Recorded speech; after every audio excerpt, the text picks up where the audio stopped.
काय काय काय काय सर्च करता, काय काय काय काय मला नॉलेज, स्टाईल कशी आहे, लेटेस्ट ट्रेंड कसं आहे, तुम्हाला कसं कळतं? अंबानीच्या लग्नात कोणी कोणी चुक्या चुक्या करा, चुका करायला काहीच प्रॉब्लेम नाही. इंस्टावर आहे, सगळ्यांनीच बघितलं अंबानीच्या लग्नात. मी बघितलं पण त्याच्यामध्ये तुम्हाला काहीच दिसलं नाही. फॅशन सेन्स काहीच नाही दिसलं. त्यावेळेचं जे ट्रेंडिंग असेल त्यानुसार आपले सुद्धा सेन्स पण मग बदलायला ते काय पाहिजे. होतं ट्रेंडिंग तेच विचारलं.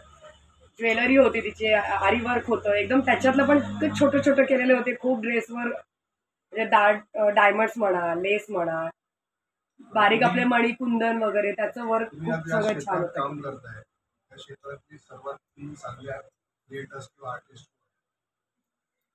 म्हणजे ज्यांचे कपडे आपण डिझायनर म्हणून आता हे काम करताय ना तुम्ही, त्याच्यामध्ये कोणतरी असं तुम्ही स्पॉट केलं असेल, जसं कॅमेलचं एक आर्टिस्ट असतो, बरोबर आहे, त्या आर्टिस्टचं एक नाव असतं, तसं हँडवर्क करणारा तुमच्या मताप्रमाणे कोण बेस्ट हँडवर्क करत असेल?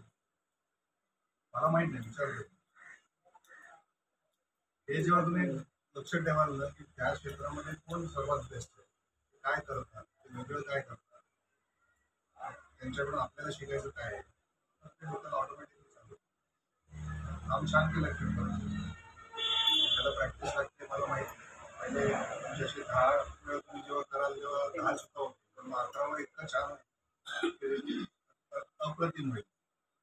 माझा मुलगा आर्टिस्ट आहे, माझ्यासमोर असे 10 कॅनव्हास काढतो आणि पाडून टाकतो.